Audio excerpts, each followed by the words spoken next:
Fawning is a trauma response that's characterized by people-pleasing, submissiveness, and avoidance of conflict. When a person fawns, they are conforming to the idea of what they think people want to see. Hi, my name is Dr. Natalie Jones. I'm a licensed psychotherapist, and I've worked with several people who are victims of trauma as well as those who are perpetrators of violence and abuse. And one of the things that I've talked about over the years with people in my practice is the idea of fawning. And a lot of people may not necessarily know the term fawn, but they may recognize the idea of it.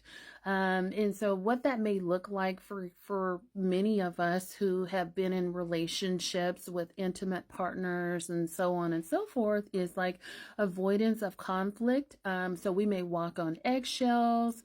We may sort of give in to whatever our partner wants just so that they won't get angry or upset or think negatively of us.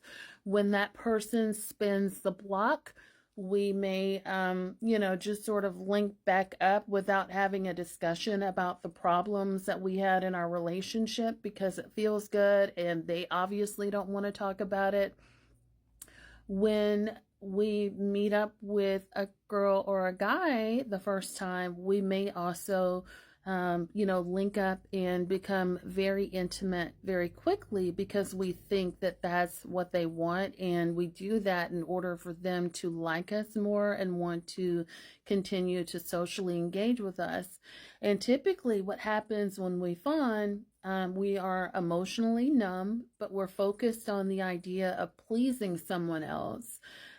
But what a lot of people tend to struggle with or grapple with is this idea of regret or dread or this feeling of guilt or shame, like, man, why did I do that? What was going through my head when I just sort of, gave that person what they wanted, or why did that person suddenly get the best of me? I never would have done something like that. I don't know what I was thinking.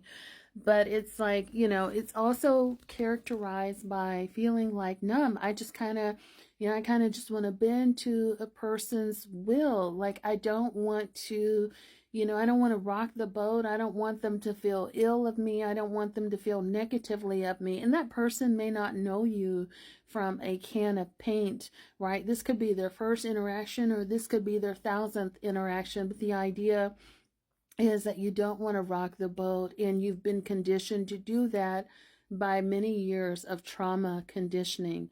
And trauma sort of has, you maybe have had an experience in the past where like you've been around someone who is chaotic or is unpredictable and can unleash anger on you. And many people who struggle with fawning, they often describe feeling numb, not feeling angry, or just sort of, they describe themselves as going with the flow and not wanting to rock the boat, or, just being conditioned to do what's socially acceptable or desirable.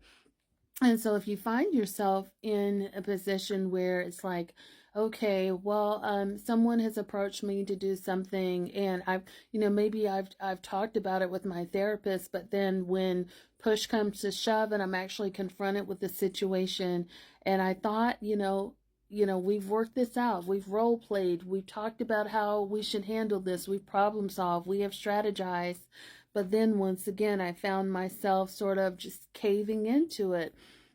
And then I think the next step would be sort of processing your emotions and talking about, maybe diving a little bit deeper into your history of trauma, also talking about your fear of conflict and also your relationship with avoidance.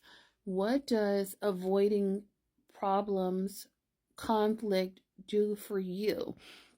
How does that help you?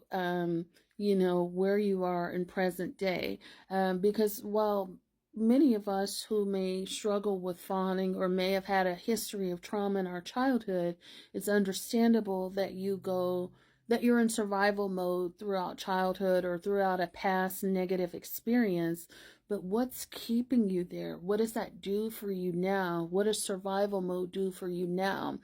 And is it better for you to stay in survival mode as opposed to learning how to thrive?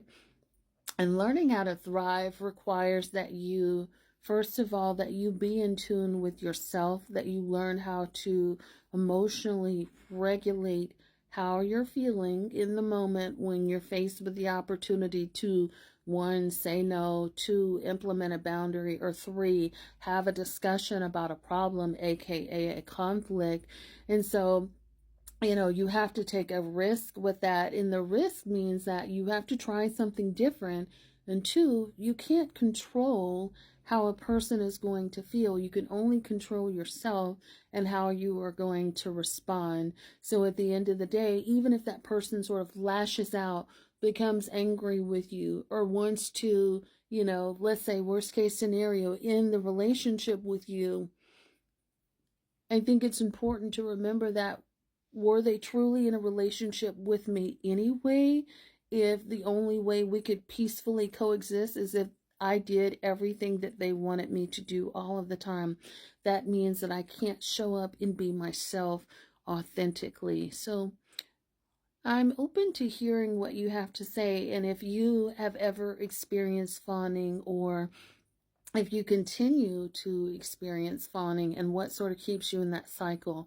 And again, this is a gentle reminder to just be kind to yourself, be patient. But I think in order to definitely come out of that learned response of fawning, it's important to, one, recognize your traumas from the past, two, be intentional about staying present in the moment, and three, learning to become okay with not being liked or loved or being everybody's friend. So you can't be liked by everyone. You can't be everybody's friend. You can't please everyone all at once. Even if you were to do everything absolutely right, there are still going to be some people that, you're just not good enough for. And that's something that you have to learn to be okay with at the end of the day.